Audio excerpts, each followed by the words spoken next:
अच्छा, आज हम डिस्कस करेंगे कि कैसे मैंने 2 महीनों में ऑलमोस्ट 200% प्रॉफ़िट गेन किया आईपीओ पे। तो सबसे पहले मैं आपको दिखाऊँगा कि जब सीडीसी में आईपीओ आया था, जो उसकी डिटेल्स ये था अक्टूबर 2024 में बीएफ बायोसाइंस एक फार्मास्यूटिकल कंपनी है, उसका आईपीओ आया था, जिसको मैंने अप्लाई किया था 3500 शेयर्स के लिए। लेकिन जो मुझे सक्सेस अलॉटमेंट हुई थी, वो हुई थी 3443। तो टोटल अमाउंट था 269,500, बाकी मुझे रिफंड हो गया था 4389। इसकी आईपीओ डेट थी 2 अक्टूबर एंड 3 अक्टूबर। तो मुझे टोटल शेयर्स मिले थे 3443 आउट ऑफ 3500। उसके बाद मैंने कब ये सेल किया, ये मैं आपको दिखाता हूँ लेजर। ये आर्बिट सिक्योरिटीज़ के साथ मेरा अकाउंट है, ब्रोकर 2 अकाउंट है, एक इनके साथ एक ट्रेडिंग अकाउंट है और एक दूसरा इन्वेस्टमेंट अकाउंट है एकेडी सिक्योरिटीज़ के साथ। वो फिर मैं आपको आगे जाके बताऊँगा कि उनमें क्या डिफरेंस है।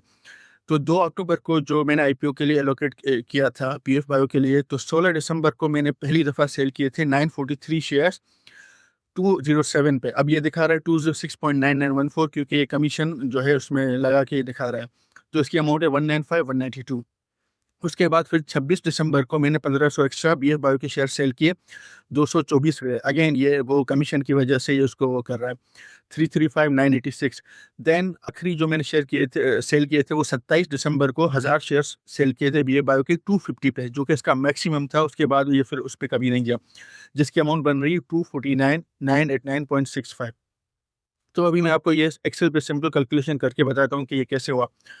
मैंने शेयर सप्लाई किए थे 3500 पर शेयर की जो प्राइस थी आईपीओ की, वो थी 777। शेयर्स जो मुझे अलॉटेड हुए थे वो 3443 हुए थे, जिसकी जो अमाउंट बन रही है 265,111 हो रही है, जो अमाउंट इन्वेस्टेड है। इनकी डेट थी 2 एंड 3 अक्टूबर। अब ये सिंपल एक कैलकुलेशन है। 16 दिसंबर, 26 और 27 दिसंबर को मैंने टोटल 3443 शेयर सेल किए थे 943, 1500, 1000। ये मैंने आपको लेजर से दिखा दी। ये अमाउंट्स बनी टोटल 195, 336, 250। टोटल अमाउंट बन रही है 781,201। मेरी इन्वेस्टमेंट थी, जो इनिशियल आईपीओ की इन्वेस्टमेंट थी, वो थी 265,111। उस पे जो सेल प्रोसीड्स हैं वो हैं 781,201। ये जो हैं 3 शेयर्स मैंने आपको दिखाए 3 ट्रांजैक्शंस लेजर से। तो मुझे गेन हुआ है अमाउंट में, वो है 516090। और अगर परसेंटेज निकालें इस गेन की, तो 195% बन रहा है। ये कैसे? मैंने गेन को डिवाइड किया अपनी इन्वेस्टमेंट से। तो मैंने शेयर्स पे एलोकेट किया था, अप्लाई किया था 2 एंड 3 अक्टूबर को, और जो मैंने आखिरी शेयर सेल किए थे वो 27 दिसंबर को सेल किए थे। तो टोटल 2 महीनों में ऑलमोस्ट मुझे 195% गेन हुआ।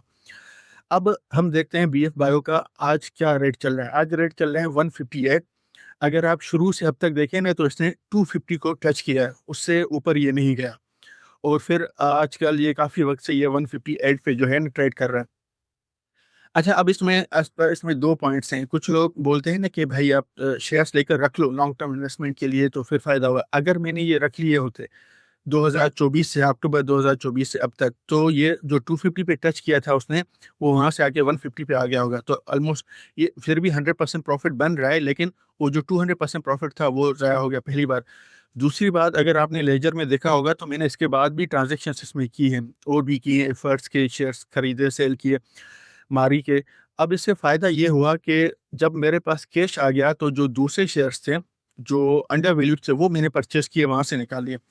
तो इसमें ये बोलना है कि आप शेयर्स लेकर रख लो 10 साल के लिए, 15 साल के लिए, ये भी कोई अच्छी स्ट्रैटेजी नहीं होती है। जैसे आजकल आप देखो, मार्केट बिल्कुल गिरी हुई है। बहुत सारे शेयर्स जो है अंडर वैल्यूड हैं, वो अच्छी प्राइस पे मिल रहे हैं। सिस्टम्स हो गया, मीज़ान बैंक हो गया, सिटी फार्मा हो गया। अच्छा, अब इसमें एक और बात मैं बताना चाहूँ कि ये ज़रूरी नहीं है कि हर दफ़ा आपको 2 महीनों में 200% प्रॉफ़िट मिले। अब इसमें जैसे मैंने कुछ और भी आईपीओज़ के लिए अप्लाई किया था, वो मैं आगे जाके आपको बताऊँगा कि उनके रिज़ल्ट्स क्या आए। जैसे गनी का, पाक कतर का, ये इनके लिए भी मैंने अप्लाई किया था। वो आईपीओज़ कैसे गए, उनकी ट्रांज़ैक्शंस क्या हैं, वो मैं बाद में डिटेल में डिस्कस करूँगा। तो स्टॉक एक्सचेंज में ये है कि कोई थंब रूल नहीं है कि आप 10 साल तक लेकर रख लो, या फिर आप आईपीओ के लिए अप्लाई करो तो 2 महीनों में 200% मिल जाएगा, ऐसा भी कुछ नहीं। आप उनके फंडामेंटल्स पढ़ो। बीएफ बायो के मैंने देखा था कि ये एक जॉइंट वेंचर था, इनकी मैनेजमेंट अच्छी थी, इनके प्रोडक्ट्स अच्छे थे, कंपनी अच्छी लग रही थी, और दिसंबर में 2024 में स्टॉक एक्सचेंज पीक पे जा रही थी पाकिस्तान की। मैंने वहाँ पे देखा 2-3 दफ़ा ये 250 टच करके नीचे आ रहा था।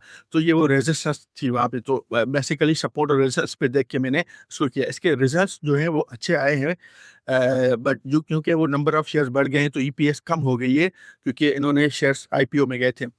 तो इस हिसाब से बाकी मैं अगली वीडियो में आपको बताऊंगा कि जो मेरे नेक्स्ट आईपीओ से पाक कतर या बाकी जो दूसरे एकेडी सिक्योरिटीज इन्वेस्टमेंट वगैरह तो मैं बताऊंगा। तो स्टॉक एक्सचेंज में अगर आपको काम करना है तो इसमें ऐसा नहीं है कि कोई भी किसी ने कमा लिए तो आप भी अगर ऐसा करो तो ऐसा होगा, ऐसा ऐसा कुछ भी नहीं है, इसकी कोई गारंटी नहीं है। आप अपने हिसाब से देखें कि सपोर्ट क्या है, रेजिस्टेंस क्या है, फंडामेंटल्स क्या है, मैनेजमेंट कैसी है, इनके प्लान्स क्या हैं, फिर उस हिसाब से सेल और परचेज करें। बस इसमें एक चीज़ बहुत इंपॉर्टेंट है, प्रॉफिट टेकिंग। आप वक्त के हिसाब से प्रॉफिट टेकिंग करते रहें। अगर आप 10 साल तक रखे रहेंगे ना, बहुत सारे शेयर्स ऐसे हैं कि 10 साल तक उनकी सेम प्राइस है।